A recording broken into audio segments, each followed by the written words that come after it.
Namay nadunggan nga somebody nga Gani. record everything. Okay. Right. So hopefully okay ato ang pag-celebrate sa um Holy Week, no? Appreciate na to ang things nga gibuhat ni Jesus. Especially sa ato ang Bible study pod nga mga ato giran through ang John. Ako expectation actually ani ang Bible study is dili nga nakaturo pero kinda nice nga the back and forth to ang Old ug New Testament. So, kita ba naka-remember sa last week nga or last 2 weeks ago nga lesson sa John 5 atong kuan niya ang gihil niya si kinsa man. So gihil niya ang Katong the paralytic man ba to? Dili atong basta atong sa pool. mhm. So yeah para Itong di makalakaw. mhm. So ang sick na paralyzed nga man. So blind, lame, 38 years na siya disabled, diba? Has been disabled for 38 years. So gihil ni Jesus, gi-asa niya nga, do you want to get well? Then pick up your mat and walk. So ning walk na siya, diba?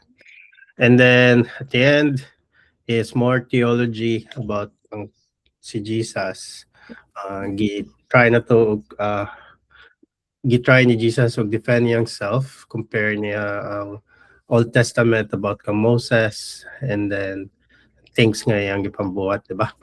So karon is so if we go back sa John 5, pinaka last nga verses is kaning 46. If you believe Moses, you would believe me because he wrote about me. But if you don't believe what he wrote, how will you believe my words? So they believe sa time ni Moses, sa things nga gisulat ni Moses, diba? Mo ang ilahang center, kumbaga. So muna ta sa Jesus nga, if you don't believe what he wrote, how will you believe my word? So that means si Jesus ang completion sa things nga gibuhat ni Moses.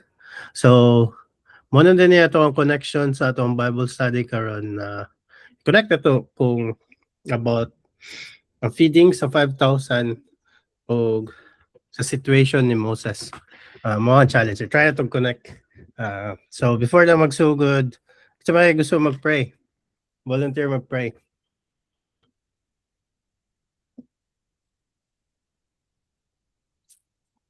Si JM na natin pa-pray. Pa-pray ka, bro. Sige bro. Let's pray. O most gracious and loving Father, we humbly come before you, Lord. And before we start, we seek for forgiveness for all the sins we have done. Make us worthy to listen to your word.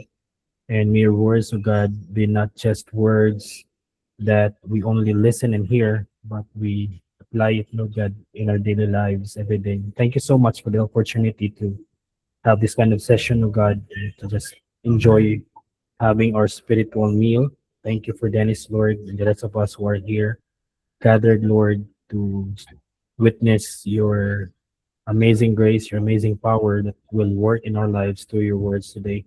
Thank you, God, for this day. Thank you so much for all the beautiful things that you have done in our lives, even, Lord, for our situation right now, Lord.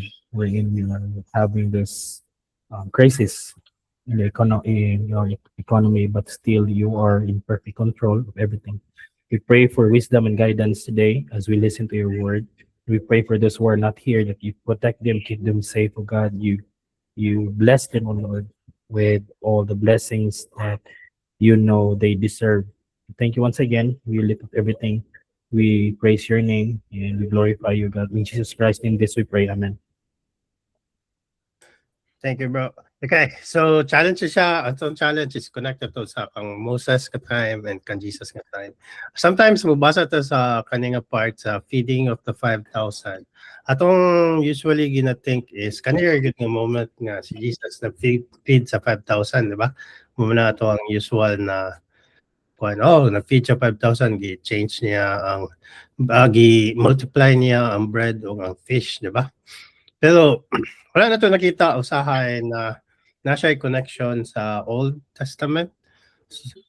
Ang reason na is to make things deeper a meaning, di ba? Dili lang siya random nga giingon ni John nga ingan ni then randomly lang then nag-feed si Jesus of 5,000, di ba?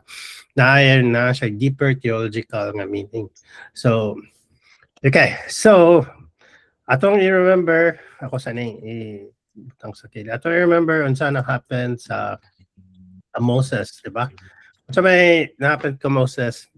Well, kabalo naman sa story, sa iyang birth and all. At that time, nag-ask si Moses then Moses asked God, if I go to the Israelites and say to them, the God of your ancestors has sent me to you, and they ask me, what is his name? What should I tell them? Then, ingon din si God. God replied to Moses, I am who I am. This is what you are to say to the Israelites. I has sent me to you, diba? So, muna yung murag authority nga giingon ni God para ka Moses para moingon sa Israelites. And then later on, ingon din si Moses na siya i-fast forward na to super nga fast forward. Nagan details na tumamisa niya. So, kaya siya, let my people go, diba? Kaya si God. And then, pila ka session, ning wait, makita ninyo ako screen, di ba? Dili ba? Makita ka. Okay, so pila rin ka session is like si pero na harden yung heart, di ba? Ana ang sa Exodus. Then nag-resist siya before liberation. Then after that, until dagan ka series ka na itabo, di ba? Dagan signs and wonders happened. Then namatay ang anak and then yan gilat go ang Israelites, di ba? And then, paabot na nila, ito din sila sa Red Sea.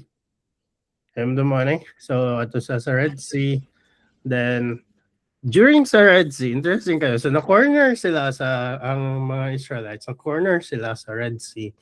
And then, sa ilang luyo, is ang coming na military forces ni Pharaoh sa Egypt, diba? Then, some of them, ningon sila nga sa Numbers 14:3-4, why is the Lord bringing us into this land to die by the sword? Our wives and children will become plunder. Wouldn't it be better for us to go back to Egypt? So they said to one another, let's appoint a leader and go back to Egypt.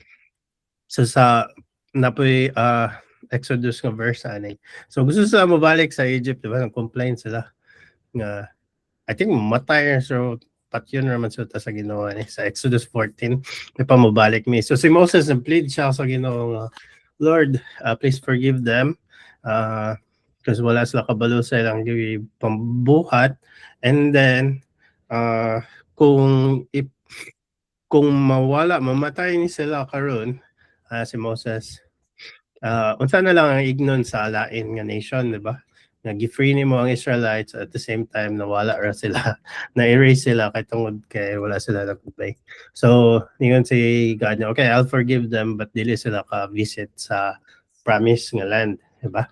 So it's another generation, pila ka generation, except sa certain nga mga people nga nag-obey ang wala nag-rebel.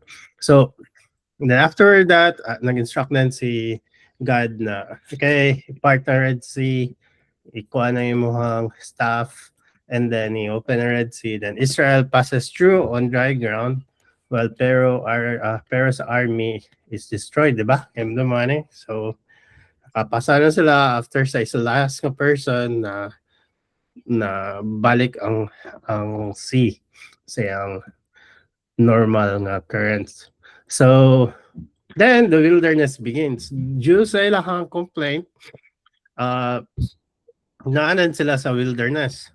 So sa Exodus 15:22-25 siya ang Israel faces a test. Then Moses led Israel on on from the Red Sea, and they went out to the wilderness of Shur.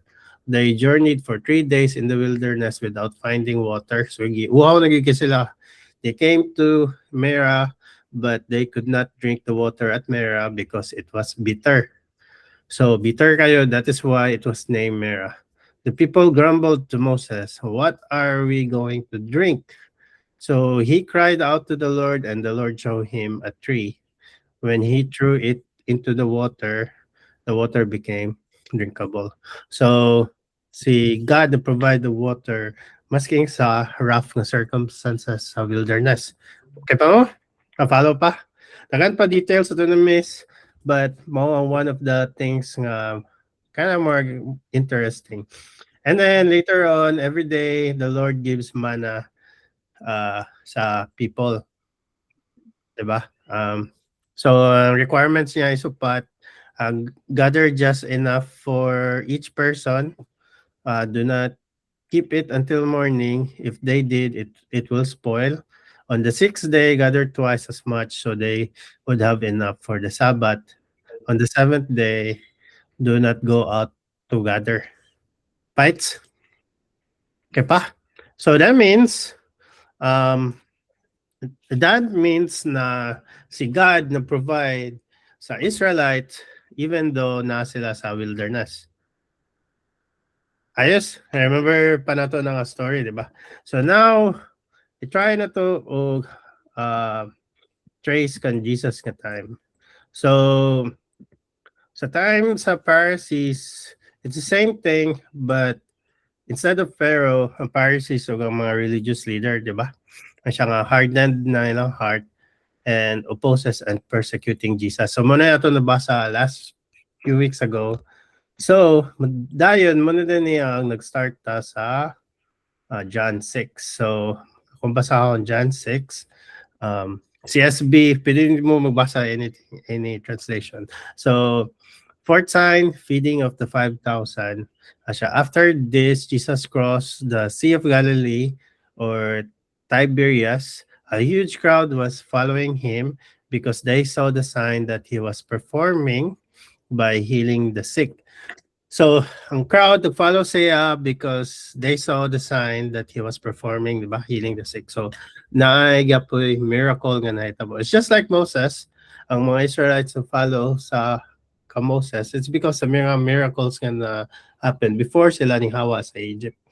So, the same thing kan Jesus nga time, ang people nag-follow kay nag-heal si Jesus sa sick.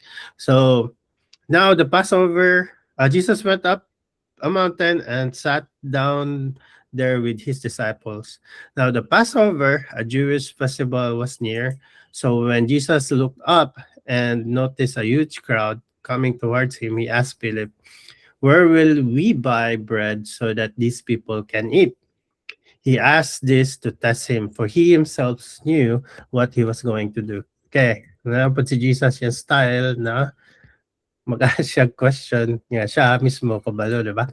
So, again, na problem. It was a huge crowd was following Jesus. Verse 2, nag-follow lang sila because sa sign, miracles nga yung gipang perform sa healing the sick. So, na-interested ang crowd. And then, si Jesus nag-testing kang Philip, di ba? So, the problem is, he was testing to him, for he himself knew what he was. Philip answered to him, 200 denarii worth of bread wouldn't be enough for each of them to have a little. So, unsa man na 200 denarii? 200 denarii was roughly 8 months' wages, since 1 denarius was about 1 day pay for a common laborer. So, sa verse 8, one of his disciples, Andrew, Simon Peter's brother, said to him, "There's a boy here who have 5 barley loaves and 2 fish, but what are they for so many?" Diba? So, ang hitabo, like, okay, na bread, like, but dili, like, what's the point? Dili enough, diba? So the men numbered about 5,000 plus women and children. Possible atong time dili to siya 5,000, it's probably 15,000 or more. Okay, dagan pa kids o women at nga time to follow. So, same scenario sa kang Moses nga time. And then, the same thing na kind of na corner si Philip and ayang mga disciples. How do we feed ingani kadaghan tao? So, the same test sa Israel, katong pag-cross nila sa wilderness, diba? Kaya mo nga kato sa wilderness nga giuhaw sila, diba? Then, get through kay tungod kay bitter ang water. It's the same thing nga ang test ni Jesus kang Philip. Kuha niyo ang parallel niya. It's the same thing ang testing ni Philip sa testing sa Israelites dito sa wilderness katong sa water. Kind of interesting, di ba? So, the same, how many people are dealing with the same number, but it's a massive amount of people with the same problem, with the same test, di ba? Kuha niyo. So, verse 9, there's a boy here who has 5 barley loaves and 2 fish, but what are they for so many? So, kulang ra gid siya, diba? So, verse 10, Jesus said, have the people sit down. There was plenty of grass in that place, so they sat down. The men numbered about 5,000. Then Jesus took the loaves, and after giving thanks, he distributed them to those who are seated, so also with the fish, as much as they wanted. When they were full, he told his disciples, collect the leftovers so that nothing is wasted. So they collect them and filled 12 baskets with the pieces of from the 5 barley loaves that they were left over by those who had eaten. So it nag-multiply ba?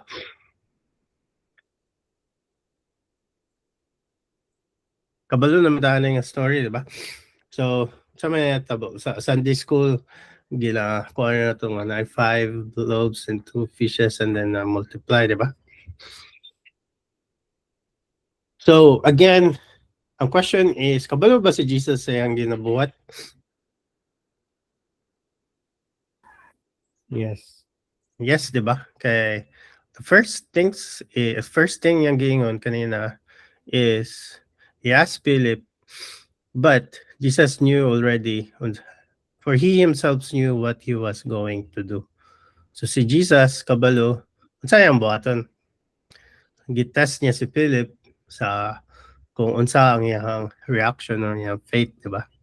And then, later on, figure out nga na bread o na fish, and then Jesus prayed adto and then it multiplied, diba? So what happened is it satisfied the people adto nga katong na follow ka Jesus. So that's really interesting because so verse 12, balik na sa 11. Then Jesus took the loaves and after giving thanks, he distributed them to those who were seated. So also with the fish as much as they wanted. When they were full, he told his disciples, collect the leftovers so that nothing is wasted. So, kaning part is very interesting. So, remember,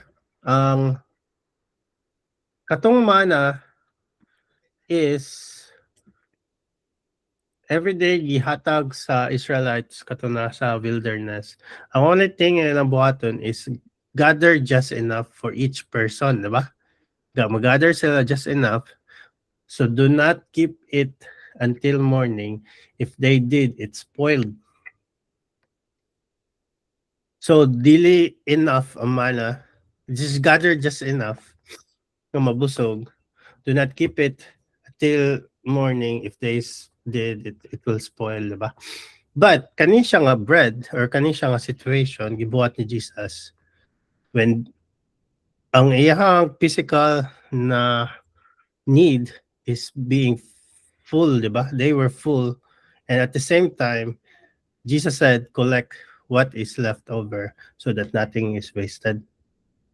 Kaning part is, sagdi lang kay mas spoil siya. But kani, nga type of food is atong keep. So collect the leftovers so that nothing is wasted. Everyone ate until satisfied or full, and there was still plenty left. Okay, so that means the whole possibility na gibuhat ni Jesus, if si Jesus lang imong kailangan para ang imong satisfaction ma-full, satisfied.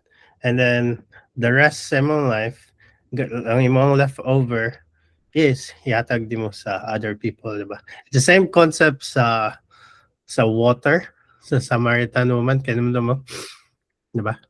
Siya nga, oh, give me this water, di ba? Kaya para dili na ko mag-dig so well.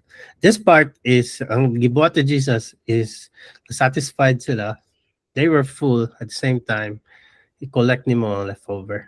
That's really interesting sa pagbasa na ko ani murag, murag na something ani na later on magets na to unsa ang pasabot ani sa next sa tong meeting. So okay, so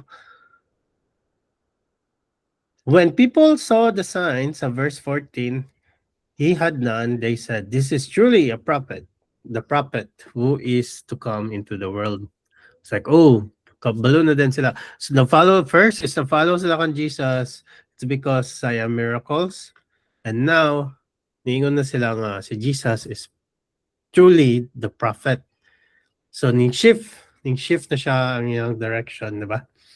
But, therefore, when Jesus realized that they were about to come and take him by force to make him king, he withdrew again to the mountain by himself. So, unsa yung take ani ni Jesus? Anong importante man ng verse 15?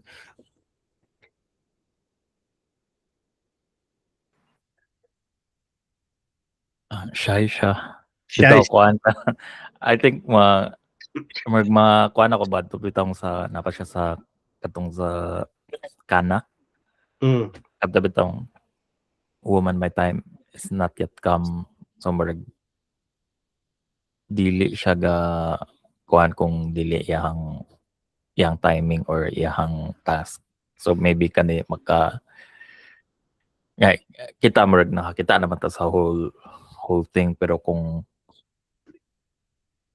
nata on that kuan good moment, murag kabalo si Jesus nga kung mahitabo to nga gikuha siya as to mahimo siya king, maguba tanan plano. mhm. So, yeah. Maguba tanan ng plano. It's because sa mind sa time sa Israelites honey is they were thinking of a political leader. Because they were thinking na is not siya to si Jesus. I-force to siya to be a king para i-trample niya ang Rome, di ba? Kaya under man sila sa Rome at nga time. So, dali na ito makita na Christianity o ang politics, it's not the same, di ba? So, ang priority kung may na sa, Christian mo ka, then ganun ka, ingani ka, or makita nato si Jesus na ang iyang pag-abot dili ga-save sa politics, dili about sa government or sa situation. Yani siya, it's because he wants to save the humanity, di ba? He is putting the kingdom, di ba? Gina-establish niya ang kingdom. So, that means it's a different kingdom. So, kind of interesting. So, mo na tayo ba na dili kasabot nga i-try nila relate si Jesus into something political movement or something. But if makita mo the way si Jesus atong na-observe, di ba? Permit siya gikyas. Kaya nagalit time nga, murag ma-shine na siya. Just tama to si Orville na dili pa niya time. Ikyas din siya, di ba?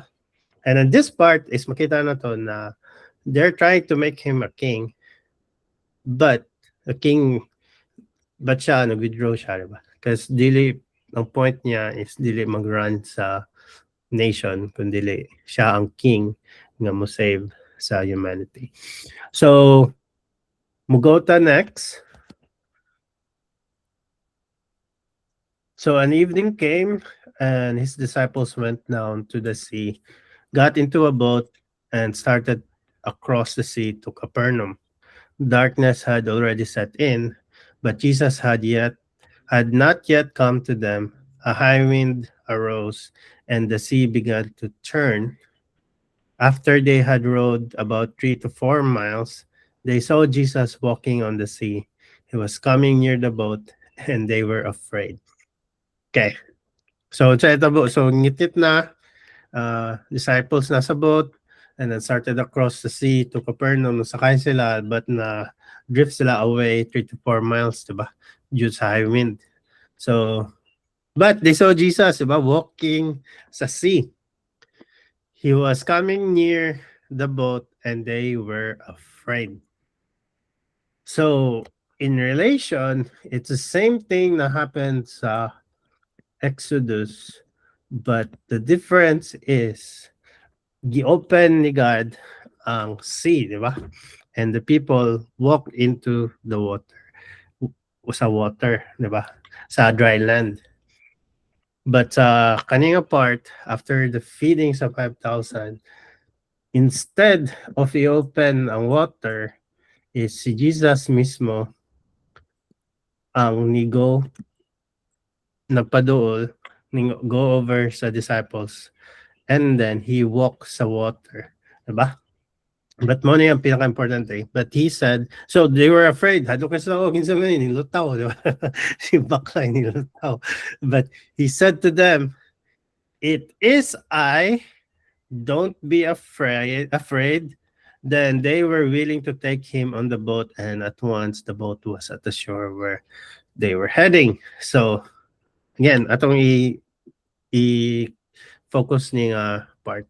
He said to them, it is I, don't be afraid. So that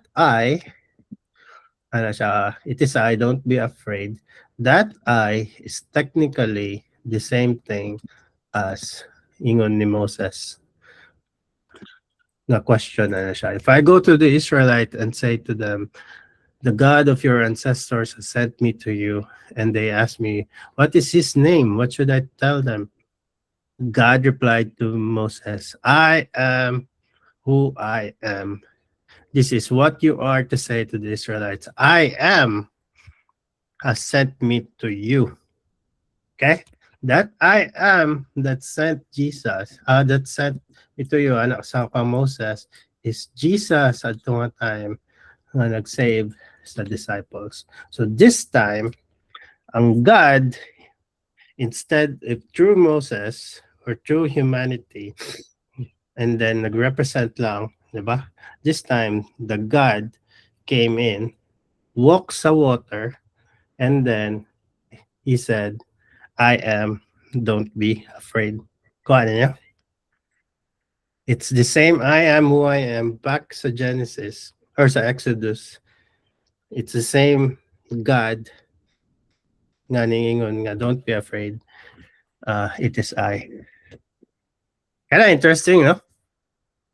The same thing, same water, same seas, same problem, like matay sila, diba?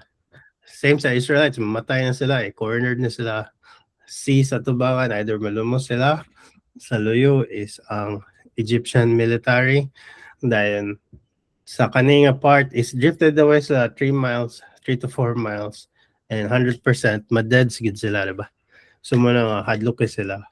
But this time, instead, like Moses, nga gilift niya yung staff, this time, the God ni Moses, si Jesus, came over, go closer sa disciple niya, and then said, it is I, don't be afraid. Kita ninyo ang connection? So that's why, when I said, kato ko ngayon kanina nga, kumabasa ka sa verses, feeding of 5,000, okay, and then, nagbagyo ra, okay, na-save siya.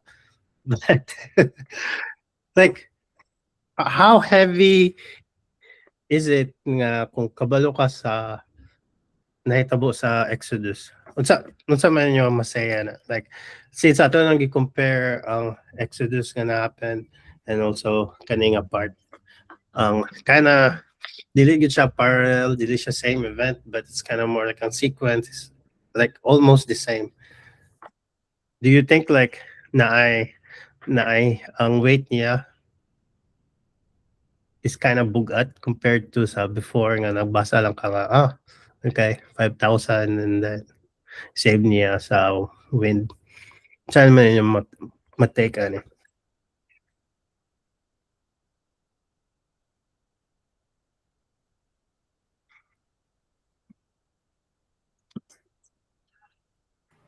I think the Egypt kana bitang murag same gid nga murag events pero kana bitang murag parallel lang ang sa sequence, which is really interesting nga murag inana bitaw na kuan nahitabo Mhm.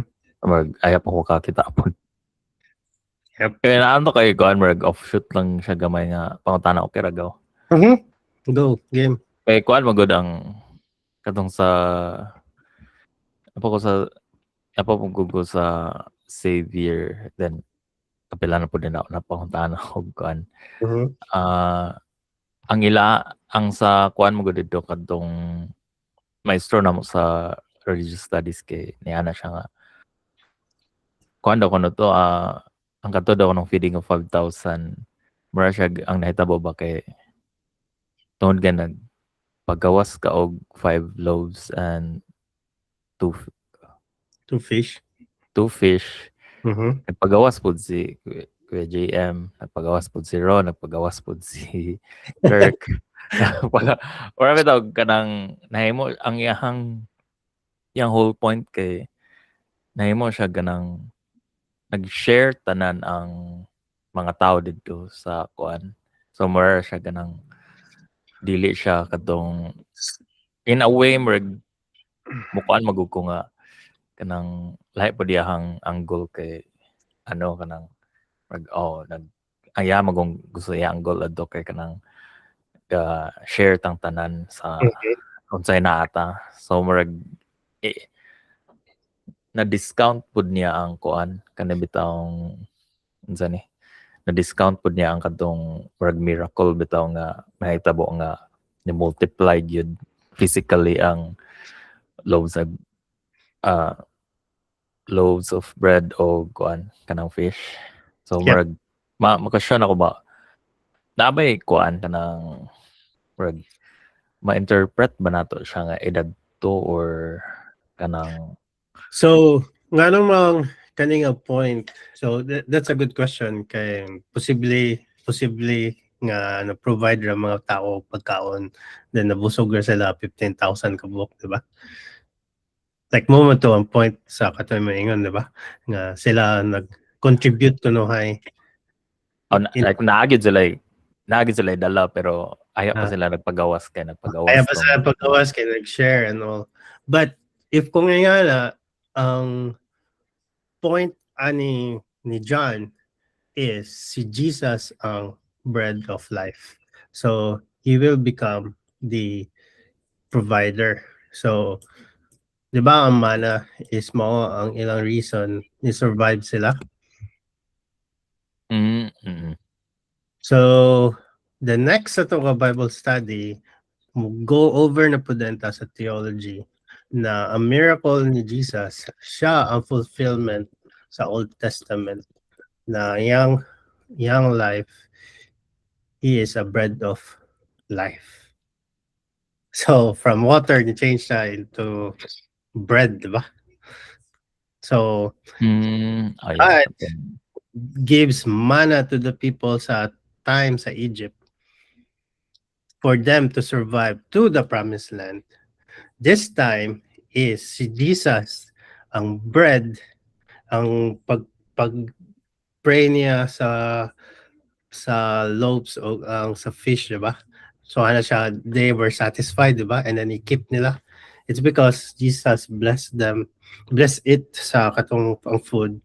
That's why it multiplied. So there's no point nga sila tanan nagdala sila pagkaon. So ang Mm, theological na point ni John is the next sa meeting is si Jesus ang provider and he is the bread of life. Kuha ninyo ang kuhan. So that's why importante na this is a good example. Good example na kinda i-get sa to unsa na happen sa Old Testament before ta na magbasa ni connect na to sa John same time. Kay naa siya correlation. Diba? So, just like the manna, si Jesus ang bread of life. True, no? yeah, murag na nakuha na nako karon nga. Pag namay nanagon ka ng magbuot-buot kuan interpretation. Yeah. Pero makuha na ko ba nga kanang naay kung i-parallel mo gud nato from kuan ato which is imong gibuhat nga that's a old than kaning sa new. Mhm. Mas magets na to ba nga yeah, miracle gud siya kay provide sa Lord of Mana sa una like, one source lang ba kontra tong gingon sa katong tong maestro nga or multiple source na noon niya ang gusto ipagawas. Yeah. That, So, mo ang problem sa current situation sa Christianity, it's because sometimes atong personal na opinion ang stronger instead of scriptural na to na theological, diba? One of the like atong tarawon like anong gibuhat ni Jesus ana siya nga sa 26 which is next ato ning meeting. Truly I tell you, you are looking for me not because you saw the signs, but because you ate the loaves and were filled. Don't work for the food that perishes, but for the food that lasts for eternal life, which the Son of Man will give you because God the Father has his seal of approval on him. So, kind of interesting. Diba? This is like a next opening ng mga verses. Muna itong tanawon. Another na mga symbols and another like analogy nga para masabtan na to ang eternal life. Diba? So muna ang naka-nice if you read the Bible, like example for New Testament, and then sometimes maka-sign na ay like para ani example kung magbasa ta Bible na ay sa nga ni, di ba? Na ay kanang siya tawag na reference kumbaga. Then it reference to the Old Testament. For example, kani katong problem niya gitas ni Jesus si Philip. Ang yang reference point is the same thing na testing sa katong water sa time sa Exodus. So that means kaning verse, kaning occasion is kind of more like parallel sa Old Testament. So naay gina-fulfill si Jesus. Nga event or nga sequence. So, which is, ang katong sa religious studies ni mong question daw is questionable to siya na point of view. Diba? Okay, kita pa na question. Try na to answer. God willing ko ma-answer. huwag kabalo ko sa to niya gihulbot. Pero marami tawag ka ng marag try lang niya og kuan. Sa ako lang opinion ba marag try niya og kanang ang gusto niya nga message kay mag-share tang tanan. Eh para kung mag-share ta na kuan pero marami tawag biblical nga kuan notion dan iyahang kuan marag wag yun Yep. wag yun Wala siya na naigo. Diba? Yeah. So in summary, it's almost the same sequence na happened sa Exodus is the same thing na happened sa sa feeding sa 5,000 and the rest. So muna siya ang atong point of view. It's because si Jesus sa previous nga chapter nag-say about ka Moses, diba? And then this time is si Jesus ang fulfill sa things gonna happen. The same thing sa Old Testament is mga fulfillment siya sa New. So muna dagan correlation.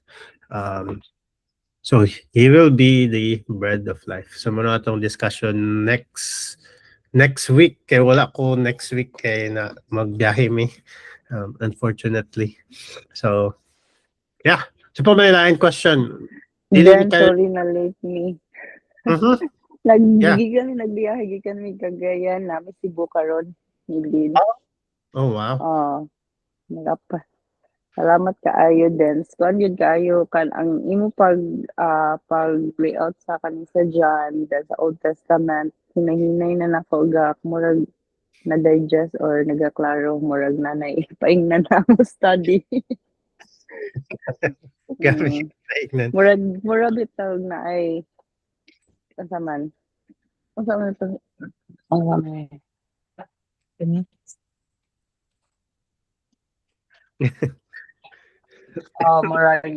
At least naanay mura bitaw nanay plan or na makita na ang sa flow sa pag-study. Salamat din. Oh no problem kayo. Yeah. Yeah, amazing you getting John actually. Dagan pa mga books nga nice but kani ako one of the favorite kay kana lagi dagan theological is grabe kayo siya ka strong at the same time mag-correlate siya sa Old Testament which is theology pa na ba? So mga bugat. So this is the reason why we believe ni Jesus. Kumbaga andyan. So ayos. Okay. Any prayer requests so far?